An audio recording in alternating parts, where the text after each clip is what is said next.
उसको 15 मिनट तक बिल्कुल रब करेंगे। रब करने के बाद में वॉश करना और कुछ नहीं करना, केवल मॉइस्चराइज करना होगा। अभी जो मौसम चल रहा है, गर्मी आने वाली है, तो थोड़ा सा ध्यान रखने वाली बात है। अगर हम पहले से ही बिल्कुल केयरफुल रहेंगे तो हमारी स्किन बिल्कुल डैमेज नहीं होगी और साफ। ये देखिए, इतनी सारी चीजें जो घर में आसानी से मिल जाती है, हम अपने स्किन को चमका सकते हैं और ब्लैक अंडर आर्म से निजात पा सकते हैं। फ्रेंड्स, विश्वास है आपको समझ में आ रहा होगा कि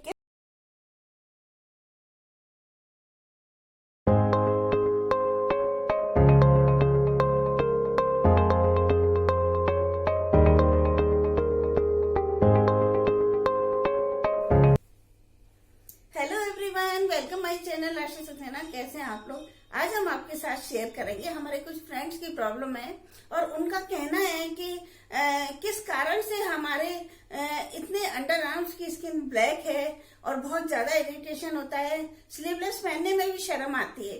तो ये ब्लैक स्किन किस तरह से हुई है, उसका वो हल जानना चाहते हैं। तो हम यही बताएंगे कि बिल्कुल कई बार ऐसा हमने देखा है कि बहुत ज्यादा डार्क स्किन हो जाती है, जैसे कि एकदम ब्लैक है। तो उसका मेन जो रीजन होता है, कई कारण हो जाते हैं, जैसे कि हम अंडर आर्म्स वैक्सिंग नहीं कराते हैं, या वैक्सिंग के अलावा हम जो हेयर रिमूवर यूज करते हैं, जो आर्टिफिशियल उसमें केमिकल होते हैं, सभी कुछ होता है, जिसके कारण हमारी स्किन बर्न हो जाती है, जल जाती है। जलने के साथ साथ वो एकदम ब्लैक हमको दिखाई देती है। इसके अलावा बहुत ज्यादा भी किसी का पसीना ऐसा होता है कि वो बिल्कुल स्मेल वाला होता है। दूसरा, वो स्किन भी थोड़ी ब्लैक कर देता है। गर्मियों के टाइम पे देखा है काफी लोगों के कि अंडर आर्म्स अगर बड़े हुए होते हैं तो स्मेल काफी आती है। तो ऐसे लोगों का जो पसीना इस तरह का होता है, तो उससे भी स्किन ब्लैक हो जाती है। और अदर रीजन इसका ये भी है कि हम अगर बहुत ज्यादा डीओ यूज करते हैं, तो डीओ यूज करने से भी स्किन हमारी ब्लैक हो जाती है, क्योंकि डीओ में भी आर्टिफिशियल जो होती है, परफ्यूम वाली चीज होती है, तो उससे भी हमारी स्किन ब्लैक हो जाती है। इसके अलावा देखिए, एक्सेस में गर्मियों के टाइम में अगर हम बहुत ज्यादा पाउडर लगा लेते हैं, टैल्कम पाउडर बहुत ज्यादा अगर हमने लगा लिया, तो पसीने आने के बाद में वो एक पैचेस के रूप में हो जाता है। जैसे हमने देखा है, हम वैक्सिंग करते हैं अंडर आर्म्स में, तो उसमें एक सल पड़ा हुआ दिखाई देता है। जैसे स्किन में थोड़ी जगह व्हाइट है, थोड़ी जगह ब्लैक है, थोड़ी वो स्किन इसलिए इस तरह की ब्लैक होती है क्योंकि हम टैल्कम पाउडर इसलिए लगा लेते हैं कि जिससे कि पसीना वो एब्जॉर्ब कर ले। बिल्कुल सही कहा आपने कि एब्जॉर्ब पसीना करता है टैल्कम पाउडर, लेकिन अगर हम कोई भी चीज है एक्सेस में लगाएंगे तो वो एक मतलब पैक के रूप में, परत के रूप में हमारी स्किन पर जम जाता है और वो पसीने के साथ साथ बिल्कुल ब्लैक हो जाता है। इसलिए एक्सेस में हम अगर टैल्कम पाउडर यूज करते हैं तो उससे भी अंडर आर्म्स स्किन ब्लैक हो जाती है। इसके अलावा देखिए, कई बार हमने देखा है कि काफी सारी चीजें, जैसे सोप वगैरह हमने अगर गलत लिया है, तो अंडर आर्म्स की स्किन बहुत ज्यादा सेंसिटिव होती है, तो हमारी स्किन फेयर नहीं रहती है, ब्लैकिश हो जाती है। ब्लैकिश होने के साथ साथ थोड़ी अलग तरह के जो पिगमेंटेशन वाली दाने वाली चीज होती है, वो भी हो जाती है। तो हम अगर प्रॉपर वे में वैक्सिंग कराते हैं, अंडर आर्म वैक्सिंग कराते हैं, उससे अच्छा उपाय कोई भी नहीं है। तो अंडर आर्म वैक्सिंग से हेयर तो जड़ से रिमूव होते ही हैं, इसके अलावा हेयर देर से भी आते हैं। प्रॉब्लम तो ये हम क्रिएट खुद करते हैं कि अगर हम आर्टिफिशियल जो केमिकल यूज करते हैं, हम जो हेयर रिमूवर हम यूज करेंगे, तो उसमें एक इतने खतरनाक केमिकल होते हैं जिससे हेयर रिमूव जल्दी से हो जाते हैं, लेकिन साइड इफेक्ट वो छोड़कर जाते हैं, जैसे कि ब्लैक स्किन का होना, या दाने होना, या पैचेस के रूप में हमको दिखाई देना, पिगमेंटेशन वाली चीज हमको दिखाई देती है। तो ये आर्टिफिशियल जो हेयर रिमूवर है उससे होता है। तो हम आज यही बताना चाहेंगे कि अगर हम इन चीजों का ध्यान रखें, और सिंथेटिक कपड़े पहनने से भी ये स्किन डार्क हो जाती है, ब्लैक हो जाती है, क्योंकि जब सिंथेटिक कपड़े हम बहुत ज्यादा पहनते हैं और फुल स्लीव वाला पहनते हैं, तो उसमें पसीना वो एब्जॉर्ब नहीं हो पाता है। जैसे कॉटन के कपड़े पहनते हैं तो कॉटन के कपड़ों में पसीना सॉरी एब्जॉर्ब हो जाता है, और एब्जॉर्ब होने के बाद में पसीना एकदम स्किन पर साइड इफेक्ट नहीं छोड़ता है। तो कॉटन के कपड़े पहनने से बिल्कुल हमको फायदा मिलेगा, और सिंथेटिक कपड़े से वो पसीना एब्जॉर्ब नहीं हो पाएगा, तो हमारी स्किन ब्लैक दिखाई देगी। तो ये काफी सारे रीजन हैं जिनके कारण हमारी स्किन ब्लैक दिखाई देती है, ब्लैक हो जाती है। तो उससे हम किस तरह से छुटकारा पाएं, ये प्रिकॉशन आप रखिए कि इस तरह को आप बिल्कुल अवॉइड करिए। जैसे सिंथेटिक कपड़े हैं या फिर ये केमिकल वाले हेयर रिमूवर क्रीम है, उसको भी यूज ना करें, और डियो एक्सेस में ना लगाएं। कहीं मैरिज पार्टी में जा रहे हैं तो थोड़ा सा लगा लिया, कोशिश यही करें कि कपड़ों के ऊपर लगाएंगे तो वो हमारी स्किन को डायरेक्टली अटैक नहीं करेगी। अगर हम डायरेक्ट स्किन पर लगाते हैं तो हमारी स्किन बिल्कुल इफेक्टेड हो जाएगी और हमारी स्किन ब्लैक हो जाएगी, कोई ना कोई साइड इफेक्ट हमारी स्किन पर रहेगा। तो इसलिए कपड़ों पर ही हम परफ्यूम वगैरह लगाएं, और कॉटन के कपड़े ज्यादा से ज्यादा पहने तो बिल्कुल ऐसा ही होगा। अंडर आर्म वैक्सिंग का जो तरीका है सबसे बेस्ट तरीका है, इससे हेयर जड़ से रिमूव होते हैं, कोई किसी तरह का साइड इफेक्ट नहीं है, और टाइप ऑफ स्किन के लिए ये बेनिफिशियल है। तो ये हम आपको बताना चाहेंगे, आप अंडर आर्म वैक्सिंग करवाइए या करिए, तो इसलिए आपके स्किन एकदम ब्लैक नहीं होगी। इसके अलावा देखिए, हमने फेस पर भी देखा है ब्लैक पैचेज होते हैं, या फिर बैक एरिया पर भी हमने देखा है कि बैक एरिया पर भी वो पैचेज हो जाते हैं ब्लैक ब्लैक। तो ब्लैक स्किन होने से बहुत ही गंदा लगता है। डीप गले के कपड़े हम नहीं पहन पाते हैं, वो एक हमारी प्रॉब्लम हो जाती है, इरिटेशन होता है। इसके अलावा देखिए, टमी पर भी कई बार ब्लैक स्किन हो जाती है। तो ये सब पसीने का जो एब्जॉर्ब नहीं हो पाता है, इसलिए हमारी स्किन पर जो पसीना रहता है, और फिर गंदगी भी, डस्ट वगैरह भी लगती है हवा के जरिए, तो फिर उससे हमारी स्किन ब्लैक हो जाती है।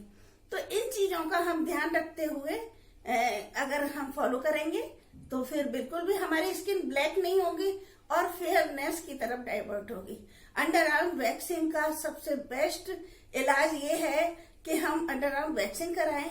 अंडर आर्म को क्लीन करने का सबसे बेस्ट इलाज हम अंडर आर्म वैक्सिंग कराएं। ये केमिकल वाली चीजें या क्रीम है या हेयर रिमूवर है, बिल्कुल यूज ना करें। और कई बार देखा है कि अगर हम शेविंग करके अगर हेयर को रिमूव करते हैं तो उससे भी कोई साइड इफेक्ट नहीं होता है। तो उससे ये है कि बहुत जल्दी हेयर आ जाते हैं, वो जड़ से रिमूव नहीं होते हैं। कई बार हमारे कमेंट्स में हमारे फ्रेंड्स कहते हैं, मैम शेविंग वाला आप अंडर आर्म्स करिए, तो लेकिन कोई कराता ही नहीं है, कोई क्लाइंट एग्री नहीं करता, क्योंकि आजकल जब पार्लर में आए हैं तो वो वैक्सिंग करवाएंगे, शेविंग का काम तो वो घर पर ही कर लेते हैं, इसलिए ये वाली प्रॉब्लम है। तो हम बताएंगे कि स्किन को किस तरह से मेंटेन करेंगे। हमारी स्किन जो ब्लैक हो गई है, अंडर आर्म्स की है, चाहे हमारे बैक एरिया की है, चाहे टमी की है, तो ये फिर स्किन को किस तरह से हम घरेलू उपचार से इस स्किन को रिमूव कर सकते हैं। देखिए, हम लेकर आए हैं आपके लिए घरेलू उपचार। ये फिटकरी है। फिटकरी को हमने इसमें ग्राइंड करके इसमें डाला हुआ है।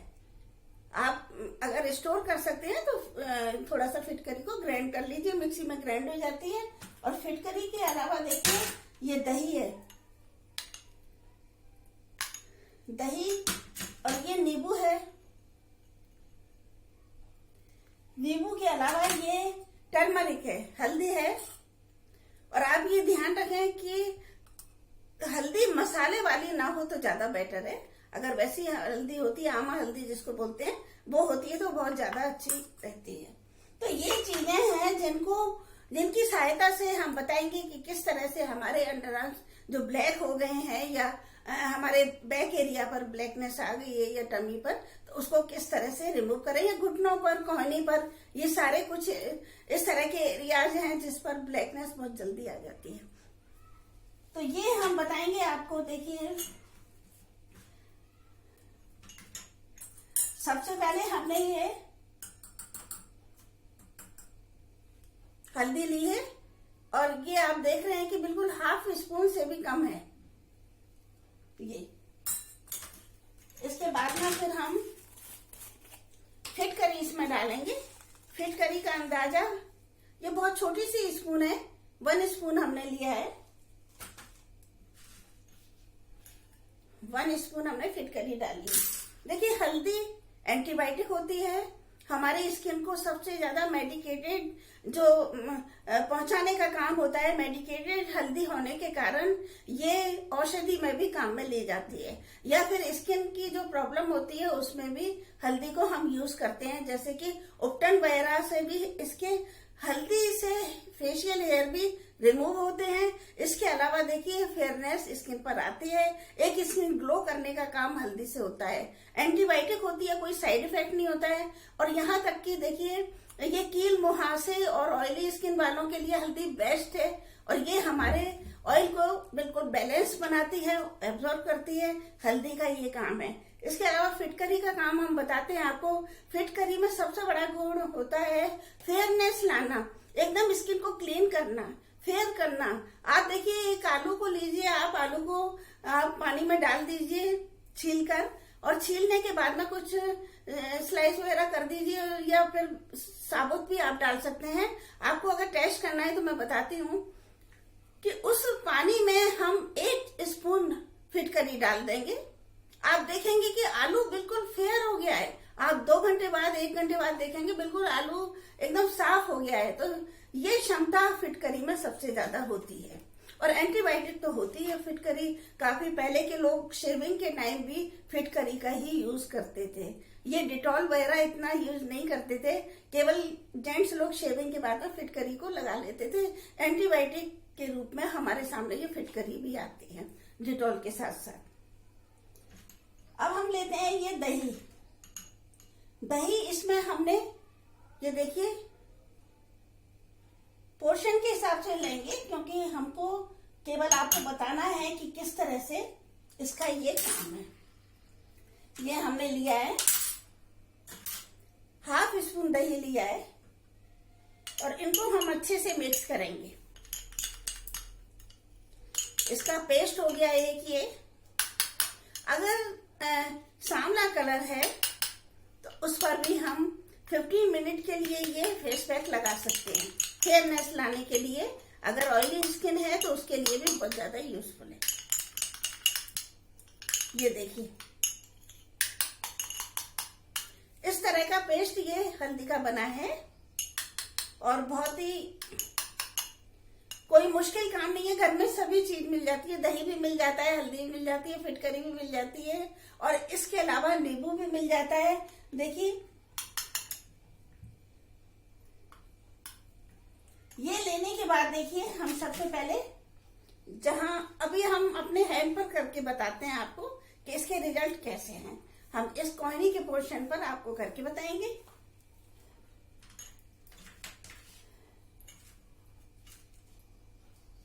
ये देखिए आप यहां हम करके बता रहे हैं।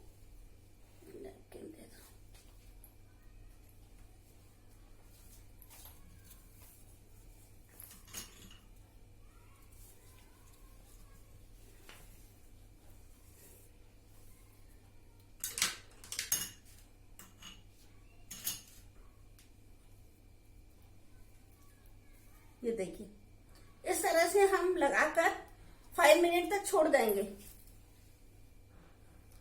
कोई भी पोर्शन हो, बैक एरिया हो या कोहनी का हो, या ये अपना पैर का हो पोर्शन, या फिर अंडर आर्म्स हो। विशेष तौर से हम अंडर आर्म्स के लिए बताना चाह रहे हैं, क्योंकि मेन प्रॉब्लम ये है पब्लिक की।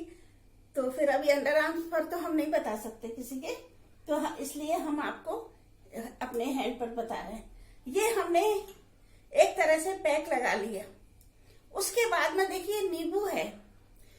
दही में सबसे ज्यादा कैल्शियम होता है, फेयरनेस लाने का काम होता है। इसी तरह से नींबू में भी सबसे ज्यादा विटामिन सी होता है। विटामिन सी हमारी स्किन के लिए बहुत जरूरी है, स्किन पर फेयरनेस लाते हैं। और ये विटामिन सी हमारे एक कोरोना के उसमें भी एक उपचार चल रहा है। विटामिन सी की कमी के कारण भी ये कोरोना पॉजिटिव हो रहा है। तो इसलिए नींबू का सेवन सबसे ज्यादा फायदेमंद है, और किसी तरह का विटामिन सी कम नहीं होना चाहिए। सबसे ज्यादा विटामिन सी अगर हमारे किसी के भी कोरोना पॉजिटिव आता है तो उसमें दिया जाता है। तो ये नींबू को हम इस तरह से देखिए लगाएंगे। ये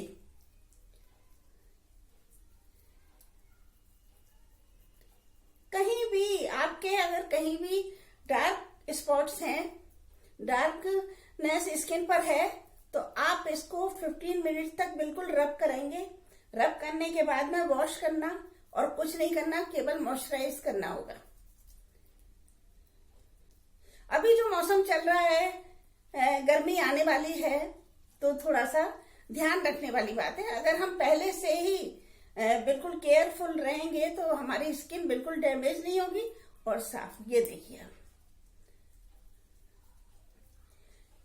इतनी सारी चीजें जो घर में आसानी से मिल जाती है, हम अपने स्किन को चमका सकते हैं और ब्लैक अंडर आर्म से निजात पा सकते हैं। फ्रेंड्स, विश्वास है आपको समझ में आ रहा होगा कि किस तरह का ये बहुत ही सस्ता और घरेलू उपचार हमने जो बताया, आपको अच्छा लगा होगा। आप करके बताइए और वीडियो में कमेंट बॉक्स में जरूर अपने कमेंट करिए कि आपने करके देखा तो क्या इसका रिजल्ट रहा।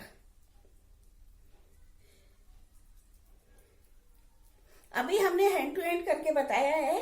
आप अगर घर पर करते हैं 5 मिनट तक इसको एक पैक के रूप में छोड़ दें और उसके बाद में फिर आपको नींबू से करना है। ये देखिए, ये एल्बो और ये कोहनी का पोर्शन बहुत ही ज्यादा ऐसा होता है कि डार्क हो जाता है, बहुत गंदा लगता है। ये देखिए, नींबू का सारा शब्द इसमें आ गया है और अब हम इसको वॉश कर देंगे। बहुत ही आसान तरीका है, कोई किसी तरह की। ये देखिए, आपको लगेगा कि काफी फेयरनेस आई है। आप इसको अपनाइए और बिल्कुल कमेंट्स द्वारा बताइए कि आपने किया और आपको कैसा लगा। ये देखिए, थोड़ा सा हल्दी का है एकदम।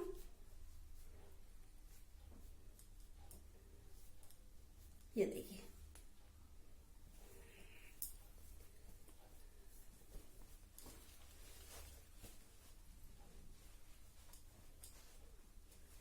ये देखिए आप,